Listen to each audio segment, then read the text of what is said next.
लड़की बनकर 5 साल तक औरतों की मसाज करता रहा, लेकिन किसी को शक नहीं हुआ कि मैं एक मर्द हूँ। एक दिन बहुत अमीर औरत ने मुझसे मसाज करवाया और उसने मुझे अपने घर हमेशा के लिए रख लिया और रोजाना मुझसे मसाज करवाती। एक दिन मैं मसाज कर रहा था कि मुझ पर तेल गिर गया। उस औरत ने मुझे अपने कपड़े दिए और कहा चेंज कर लो। मैं घबरा गया। जब मैं उसके सामने कपड़े बदलने लगा तो मेरे पैर से जमीन निकल गई, क्योंकि मैं गरीब इंसान था। इंटरमीडिएट करने के बाद मैंने नौकरी की तलाश शुरू कर दी, क्योंकि पढ़ने के लिए मेरे पास पैसे नहीं थे। लेकिन मुझे नौकरी ना मिलने की सबसे बड़ी वजह यह थी कि मेरा अंदाज अलग था। मैं तीसरी जीन्स का तो बिल्कुल भी नहीं था। मैं एक पूरा लड़का था, लेकिन ना जाने क्यों मेरी आवाज भी कुछ लड़कियों जैसी थी और मेरे हाथ और पाँव भी लड़कियों जैसा था। मेरे हाथ और पाँव की बनावट को देखकर मेरे रिश्तेदार मुझे हसीन के नाम से पुकारते थे। कई लोगों को शक था कि मैं तीसरी जीन्स का हूँ। यहाँ तक कि मेरे घर वालों को भी काफी साल तक यही लगता रहा, लेकिन मैं एक पूरा लड़का था। बस ना जाने क्यों मेरे हाथों की बनावट ऐसी थी। थोड़ा बहुत आवाज भी लड़की जैसी थी। मैं जिधर भी काम लेने को जाता, कोई भी मुझे काम नहीं देता। हर कोई मुझे तीसरी जीन्स का समझकर भगा देता। कोई भी मेरी बात का भरोसा करने को तैयार नहीं था कि मैं एक लड़का हूँ। अगर मैं किन्नर होता तो फिर भी कोई बात होती, लेकिन मैं तो वैसे था ही नहीं जैसा दुनिया मुझे समझ रही थी। मेरे घर में पैसों की कमी थी। मेरे घर वालों ने भी मुझे बहुत परेशान करके रखा हुआ था। वो लोग भी मेरी जात से नफरत करते थे, क्योंकि उनको भी मैं अजीब ही लगता था। मेरी माँ कहती थी, तू तो ना बेटा निकला ना बेटी निकली। तुम्हारी बनावट बेटे जैसी होती तो तुम्हें कहीं नौकरी मिल जाती और हमारा गुजारा होता, या तुम पूरी बेटी होती तो हमें कमा कर देती। लेकिन तू तो कहीं की नहीं है। ये किसी और की नहीं बल्कि मेरी माँ के कह रही थी।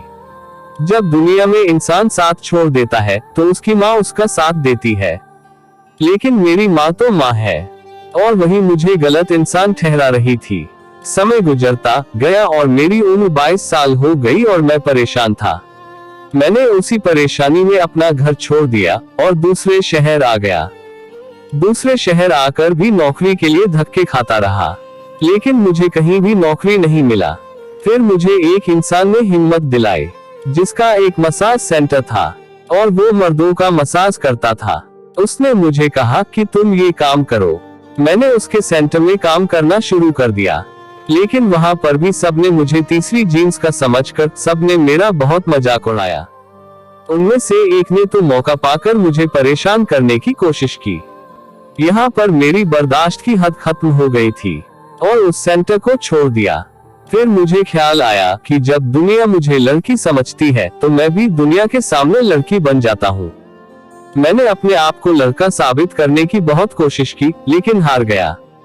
अब मैंने एक नया रास्ता अपनाने को सोच लिया था। मैंने एक नकाब खरीदा और नकाब पहनकर पूरे तरीके से लड़की का रूप अपना लिया। उसके बाद मैंने जॉब के लिए दुकानों में काम तलाश करने लगा और मुझे अचानक काम भी मिल गया। एक दुकान मालिक ने मुझे रख लिया, जिसकी कपड़ों की दुकान थी।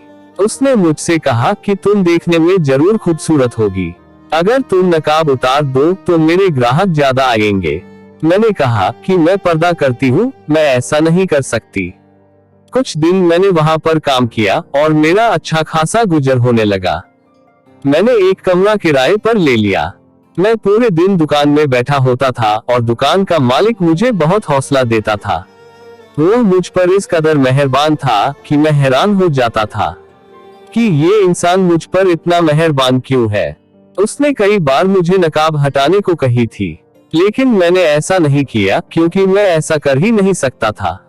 यहाँ भी मेरे साथ वही हुआ जो मसाज सेंटर में हुआ था। दुकान के मालिक ने एक रात मुझे किसी बहाने से रोक कर रखा और फिर दुकान बंद करके मुझसे जबरदस्ती करना चाहा।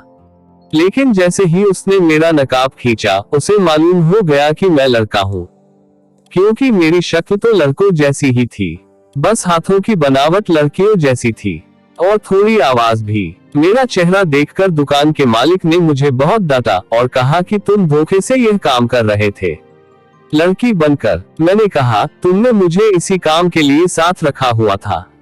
अगर मैं सच में एक लड़की होता तो तुम तो मेरी इज्जत को खत्म कर देते आज। मैं लड़की नहीं था, लड़का था। मुझमें इतनी ताकत थी कि मैं उसे धक्का दे देता। मैं अपने आप को बचाते हुए कामयाब हो गया और जब उसने मेरा नकाब खींचा तो उसने मेरी सच्चाई पता चल गई। अगर मेरी जगह कोई लड़की होती तो वो अपने को बचा नहीं सकती थी, क्योंकि वो इंसान बहुत ताकतवर था।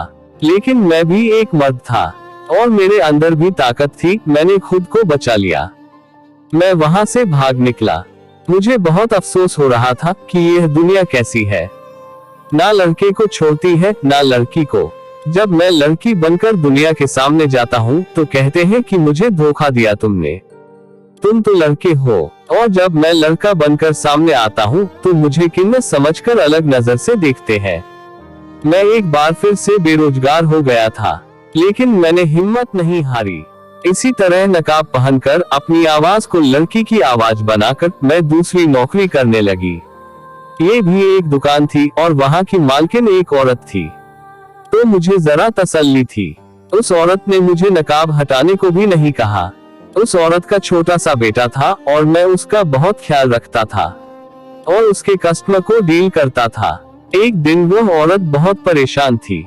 मैंने परेशानी की वजह पूछी तो उसने कहा कि मेरे सर में दर्द है और मेरा अंग अंग दुख रहा है। मैंने उससे कहा कि मैं आपका सर दबा देती हूँ। मैंने उसका सर दबाया तो उसको बहुत आराम मिला। फिर मैंने उसके कंधे दबाना शुरू किए और मैं यूं करते करते उसके पूरे शरीर पर हाथ फेरकर मसाज के अंदाज में दबाता जा रहा था और उस औरत को आराम महसूस हो रहा था। उसने मुझसे कहा कि तुम तो बहुत अच्छी मालिश करती हो, मेरा तो सारा दर्द ही तुमने गायब कर दिया। तुम्हें तो मसाज सेंटर खोलना चाहिए, तुम्हारे हाथों में बड़ी जादू है। ये मसाज सेंटर वाली बात उसने शायद ऐसे ही बोल दी थी, लेकिन यह बात मेरे दिमाग में बैठ गई। मैंने सोचा बात सच है कि मेरे हाथों में इतनी ताकत है, मैं बहुत अच्छे से मसाज कर सकता हूँ। लेकिन बस परेशानी यही है कि मैं मर्दों का मसाज करता था तो वो मुझे एक गलत निगाह से देखते थे, मेरा मजाक उड़ाते थे। फिर मुझे ख्याल आया कि क्यों ना मैं औरतों का मसाज शुरू कर दूं, औरत बनकर ही। और ये ख्याल आते ही मेरे अंदर खुशी की एक लहर दौड़ गई।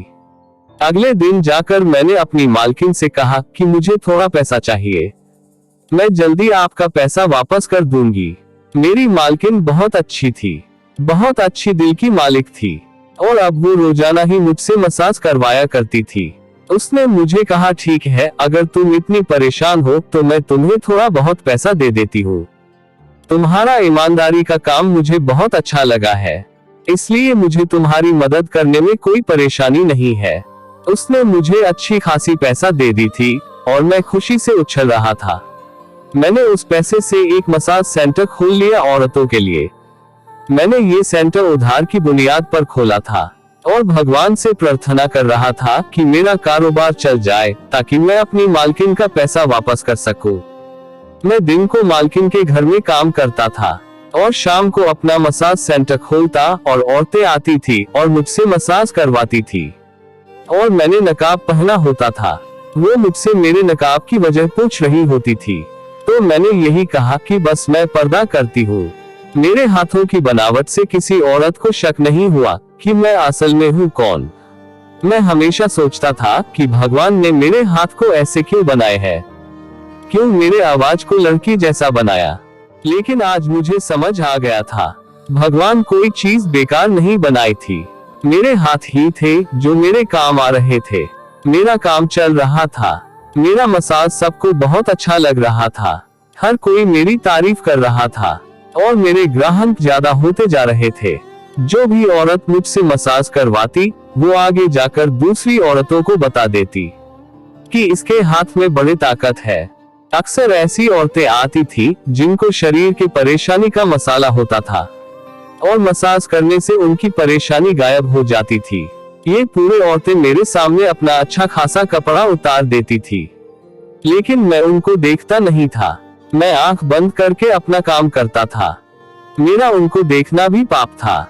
मेरा कोई गलत नियत नहीं था, बस मैं मजबूर था। फिर एक दिन एक बहुत बड़ी गाड़ी में एक औरत आई जो बहुत ज्यादा अमीर लग रही थी। मेरे पास इतनी अमीर औरतें नहीं आती थी, लेकिन वह औरत कुछ ज्यादा ही अमीर थी। उसका कपड़ा और उसकी गाड़ी सब कुछ उसकी अमीरी बता रहे थे। वो मेरे पास आए। उसने मुझसे कहा कि मैंने तुम्हारे मसाज की बहुत तारीफ सुनी है। मुझे शरीर में बहुत दर्द रहती है। मैं बहुत ज्यादा परेशानी में हूँ। कोई दवाई भी असर नहीं करती है। मेरा वजन ज्यादा होने की वजह से मेरा शरीर बहुत दर्द करता है। इसलिए मैं तुमसे मालिश करवा कर देखना चाहती हूँ कि असर होता है कि नहीं। वो औरत जैसी भी थी, अमीर औरतें ऐसी ही होती है। मैंने आराम से उसका मसाज किया और काफी देर तक करता रहा तो उसको बहुत सुकून आया। उसने मेरी तारीफ की और फिर चली गई।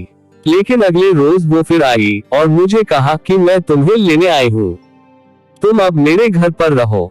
मैं तुम्हें इतने पैसे दूंगी कि तुम्हें ये सेंटर चलाने की जरूरत नहीं पड़ेगी। बस मेरी परेशानी को दूर कर दो। उसकी बात सुनकर तो मैं हैरान रह गया था। वो मुझे इतना पैसा देने पर तैयार थी कि मुझे सेंटर चलाना ही नहीं पड़ेगा। यानी मेरी किस्मत मुझ पर मेहरबान हो रही थी। सारा दिन सेंटर में जलील होने के बजाय मुझे एक ही औरत का मसाज करना था और मेरे महीने भर का खर्च निकल जाता।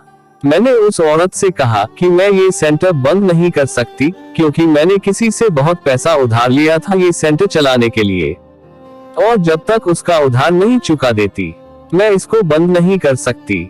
उस औरत ने कहा कि तुम्हारा सारा उधार मैं चुका दूंगी, बस तुम मेरे साथ मेरे घर चलो। मैं अपने घर में ही तुम्हें एक कमरा दे दूंगी, तुम वहां पर रहना। मेरा घर बहुत बड़ा है और मेरे पास बहुत पैसा है। बस ये मेरी परेशानी मेरी जान नहीं छोड़ती है। मैंने काफी मसाज सेंटर गई थी, लेकिन वो ईमानदारी से काम नहीं करते। तुमने ईमानदारी से काम किया है, मुझे तुम्हारा काम बहुत पसंद आया है। मैंने उस औरत से कहा कि आप रोजाना यहाँ आ जाया करें, मैं आपका मसाज कर दूंगी। तो उस औरत ने कहा कि तुम्हारा ये छोटा सा सेंटर में आना मुझे अच्छा नहीं लगता है। मेरा ताल्लुक बहुत ही हाई क्लास से है, और जब मेरी सहेलियों को मालूम होगा कि मैं इतने छोटे से सेंटर में आकर मसाज करवाती हूँ तो मेरा मजाक बन जाएगा। इसलिए मैं यहाँ नहीं आ सकती, तुम मेरे घर आ जाओ। मैंने उस औरत की बात मान ली।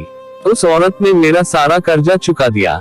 मैंने दुकान की मालकिन को जाकर उसके सारे पैसे वापस किए और अपना सेंटर बंद कर दिया। सोचा जब मुझे यहाँ पर रहने की अच्छी जगह मिल रही है और इतनी औरतों का मसाज करने के बजाय जब मुझे एक का ही मसाज करना है और खाना पीना सब कुछ मिल रहा है तो परेशानी क्या है। मैं खुशी खुशी मान लिया। वो औरत अपने साथ मुझे अपने घर ले गई। उसका घर किसी बड़े महल से कम नहीं था। उसने मुझे रहने के लिए कमरा दे दिया जो घर के पीछे की तरफ था। वो क्वार्टर था, लेकिन मेरी इस कमरे से कहीं ज्यादा बेहतर था। ये कमरा साफ सुथरा था और अच्छा फर्नीचर भी रखा हुआ था, यानी कि अमीर लोगों के नौकर भी ठाठ से ही रहते हैं। मैंने वहां पर अपना सामान रखा और मैं भगवान से प्रार्थना किया जिसने मुझे इतना अच्छा का मौका दिया था। मैं जानबूझकर दुनिया को धोखा नहीं दे रहा था। मेरे पास इसके अलावा कोई रास्ता भी नहीं था। भगवान ही जानता है कि मैंने कभी उन औरतों के शरीर पर नजर नहीं डाली थी। वो औरत रोजाना रात को मसाज करवाया करती थी और मैं आंखें बंद करके उसका मसाज करता था। वो मुझसे कहती थी कि तुम दिन रात नकाब में क्यों रहती हो। तो मैंने कहा कि बस मेरी आदत है। उस औरत ने कहा कि ठीक है, तुम्हारा पर्दा है, लेकिन एक औरत से औरत का क्या पर्दा, मैं तुम्हारा तो चेहरा देख सकती हूँ। मैंने कहा कि मेरा चेहरा जल गया था, मैं अपना चेहरा किसी को नहीं दिखाना चाहती। इस तरह की बात करके मुझे शर्मिंदा ना करे। मुझे शर्मिंदगी होती है जब लोग मेरा जला हुआ चेहरा देखते हैं। किसी ने दुश्मनी निकालने के लिए मेरे चेहरे पर तेजाब फेंक दिया था।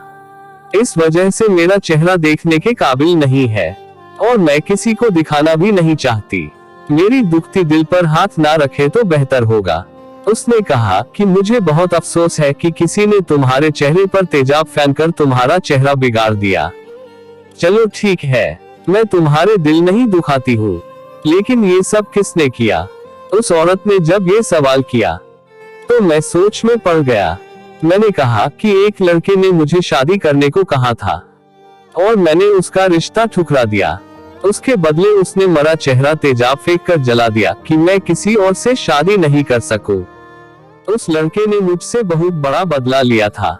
इस हादसे के बाद मेरी जिंदगी बर्बाद हो गई और इसीलिए मैं अपना चेहरा दुनिया से छुपा कर रखती हूँ और यही वजह है कि मेरी अब तक शादी भी नहीं हुई।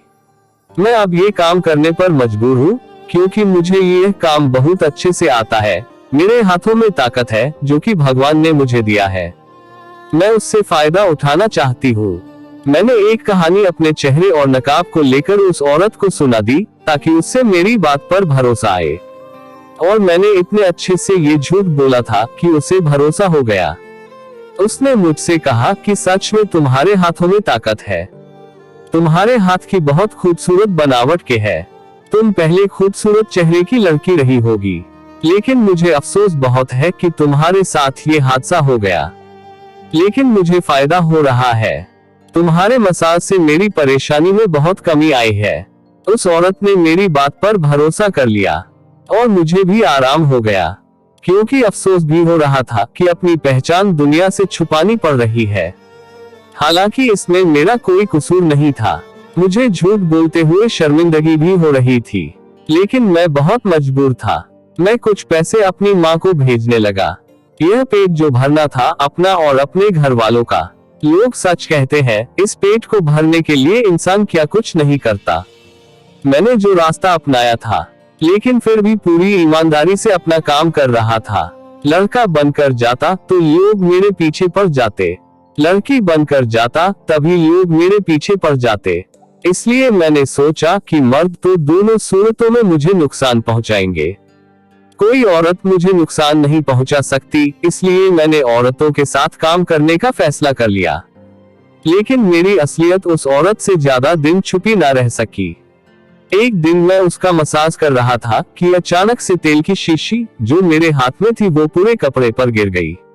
मैं परेशान हो गया। मेरी मालकिन भी परेशान हो गई। उसने कहा, तुम्हारे कपड़े तो खराब हो गए हैं। मैंने कहा, मैं कपड़े बदल कर आती हूँ। तो उसने कहा कि कहीं जाने की जरूरत नहीं है, यहाँ अलमारी में मेरा सूट पड़ा है, वह निकाल कर पहन लो। मैंने कहा, नहीं, मैं नहीं पहन सकती आपके कपड़े, मैं अपने कमरे में जा रही हूँ। उसने जबरदस्ती अपना एक जोड़ा निकाल कर मुझे दिया और कहा कि कपड़े बदल लो। मैं परेशान हो गया था।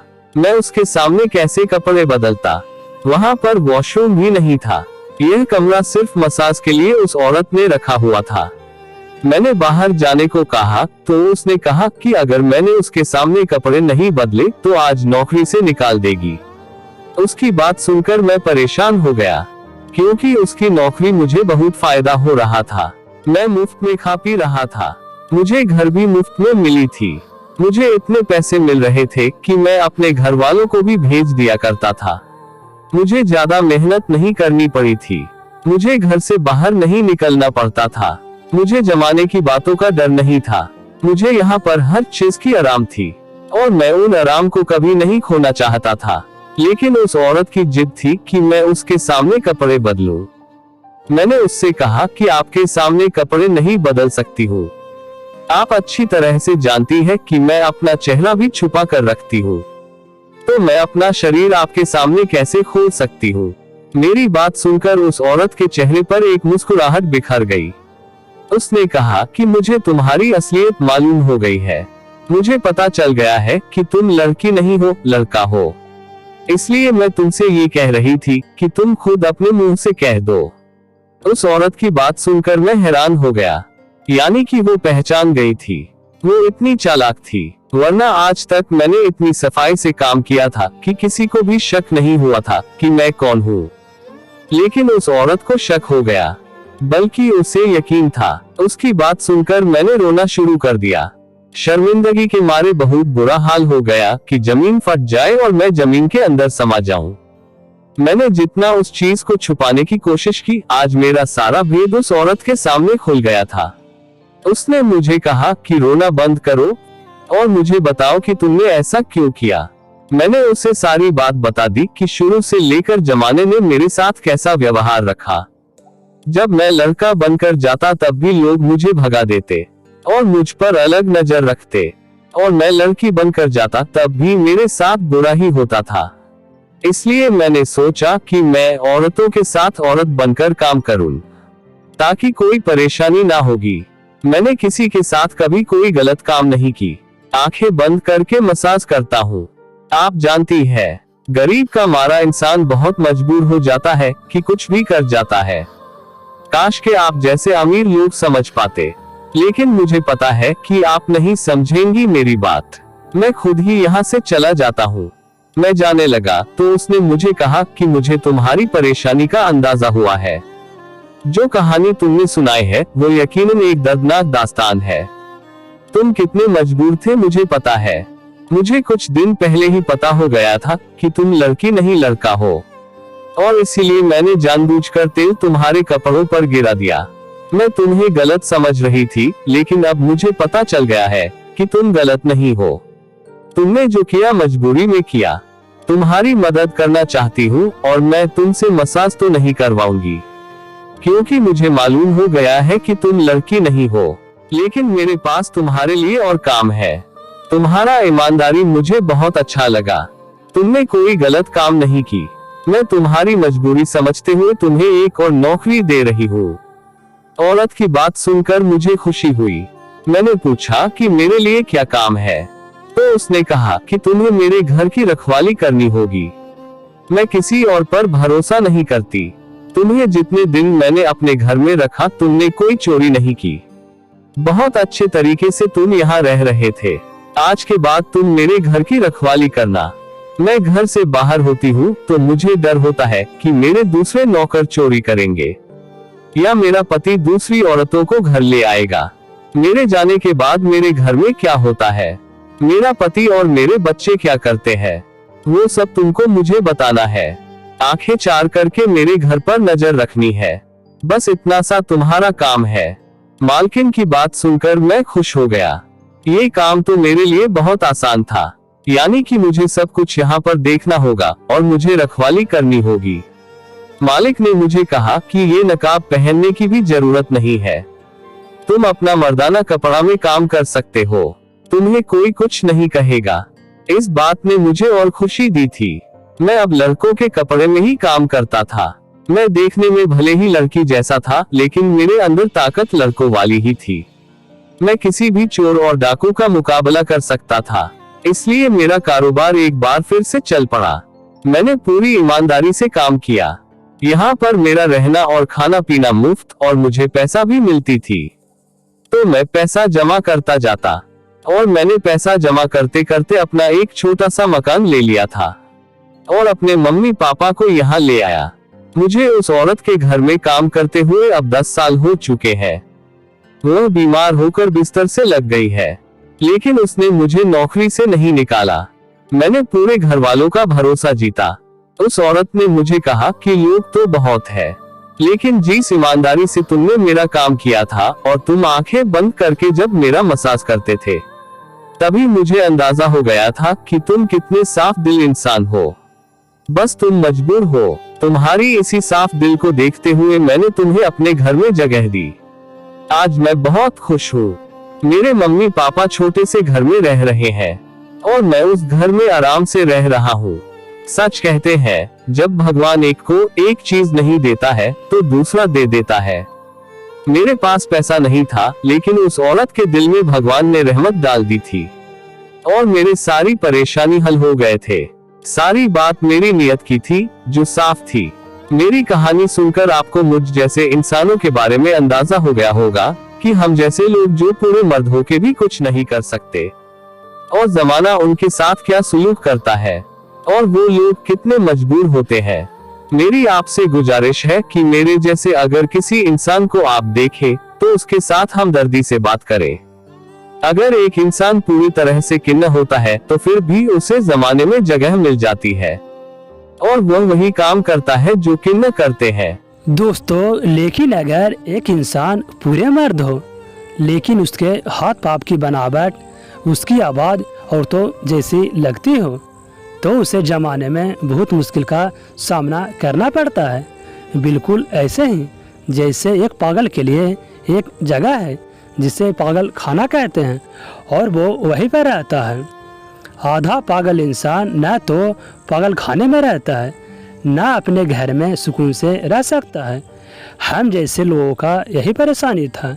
तो दोस्तों, अगर कहानी अच्छा लगा है तो हमारे चैनल को ज़रूर सब्सक्राइब कर लें, और दोस्तों इस कहानी के बारे में क्या कहेंगे कमेंट करें।